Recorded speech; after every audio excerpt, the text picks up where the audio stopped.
It's Saturday, March 30th, 2019, and this is 5 on your side at 10. I was just shocked of what I saw. New charges tonight, a woman facing second-degree murder after running over her boyfriend in a Chesterfield parking lot. Police are still trying to figure out why.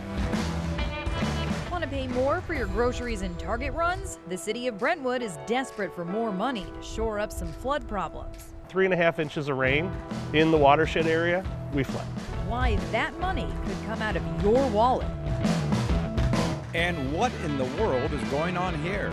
University City Police have questions too, like how this stolen car ended up in the River Des Peres. Run over in a Chesterfield parking lot. Now police say it was murder. Good evening, everyone. Thanks for joining us. I'm Jen Sullivan. And I'm Casey Nolan. Police say a woman ran over her boyfriend with his truck and killed him.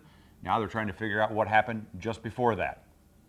It was just very intense, very crazy. I'm just shocked that it happened. Police say several people saw what happened. It just freaked me out. Friday afternoon in this Chesterfield Valley parking lot, people in stores nearby say they saw a woman first back over a man with this truck, then pull forward and run over him again. I don't know why someone would do that. It still confuses me. The 40-year-old man she hit, Matthew Baker, did not survive. Saturday, prosecutors charged the woman, Catherine Marsh, with second-degree murder. What she did was terrible. Police say the man and woman were in a relationship and worked together doing storm damage repair work.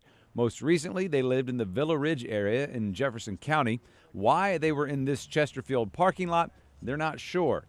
They say several witnesses saw what happened and came forward, but We didn't have any witnesses seeing what happened just prior, so we don't know if there was a fight and he got out. We don't know if he had no idea that she was backing into him. We're still trying to determine that. And developing tonight, St. Louis County Police are trying to figure out who killed a man found dead behind a home in North St. Louis County. His body was found around 4 o'clock this afternoon on Glen Owen Drive. That's just south of Chambers Road. Police still have not been able to identify the man. Call Crime Stoppers at the number you see on the screen there if you have any information. No, this isn't video from January. This was this afternoon. And yes, that's snow falling that you see. This is in Monroe County at Mark Twain Lake.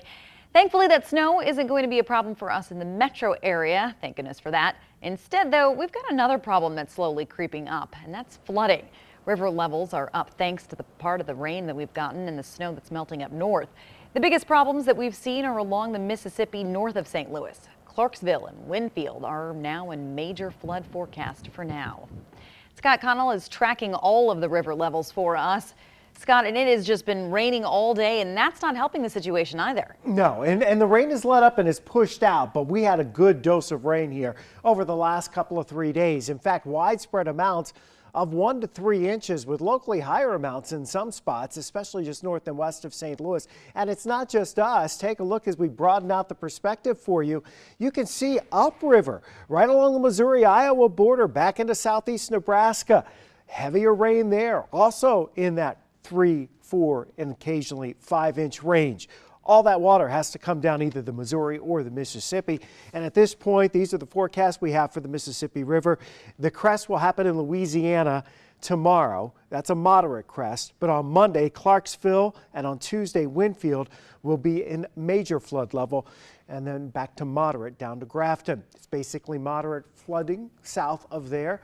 We'll talk more about what's going on the Missouri River and talk about the cold air that's spreading in now and when we'll have to be concerned about frost. Casey? All right, Scott, thank you. Well, Brentwood city leaders say it's like a tale of two cities. Business is booming down Brentwood Boulevard, but floodwaters have pushed tenants away from Manchester Road. Now they hope to use one side of the city to repair the other. As you're watching, grab your phone and let us know. Would you still shop in Brentwood if sales tax increase was approved? Well, click on the vote button in the KSDK app to weigh in. Here's 5 on your side, Sarah Mackey with more on Proposition B. The Metropolitan Sewer Commission also has a funding measure up for approval on Tuesday, so we wanted to know if these would overlap. Brentwood-bound supporters say that Deer Creek flood mitigation is not a high priority for MSD, and they can't afford to wait for help. Well, thanks to low ridership, St. Louis's Metro Transit system is changing course. This means getting rid of some routes and adding some new ones.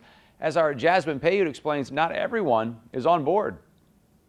Jessica says there's still time to reach out to Metro with any suggestions on their new plan. Just reach out to Metro St. Louis. We have a link with this story on KSDK.com.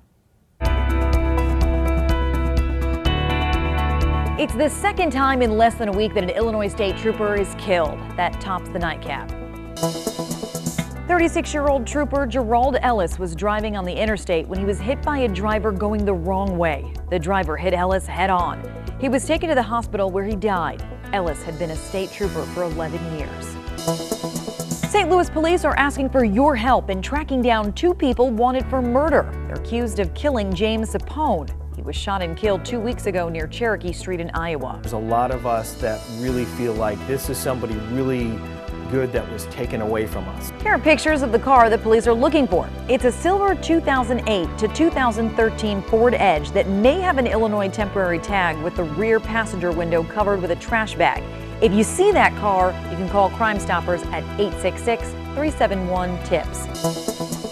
Firefighters in the Metro East fighting a massive warehouse fire tonight. It happened in Venice, Illinois on Bissell Street. Fire departments from all over the Metro East helped battle that blaze. No word on what caused it.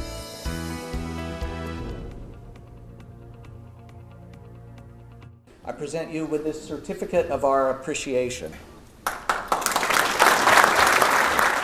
A big thank you tonight to the St. Louis Fire Department from the St. Louis Media History Foundation.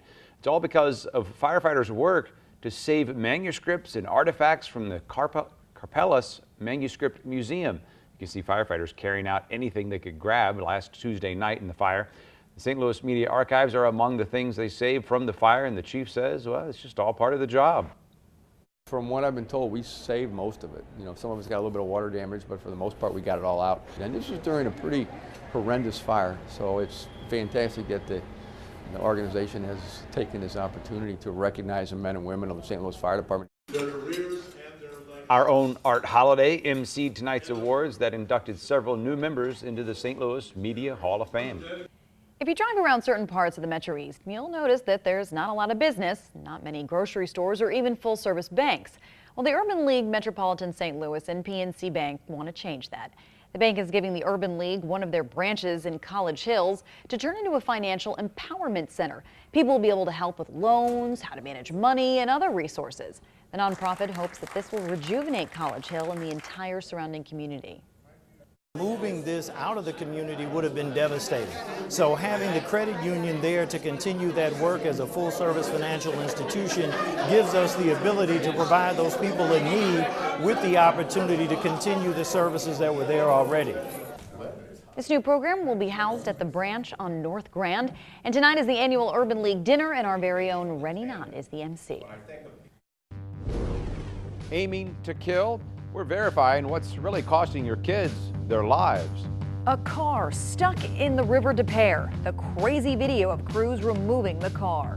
The rain is gone, but the water is still draining into the rivers. We'll have the latest on those river levels and tell you how long this cold air sticks around.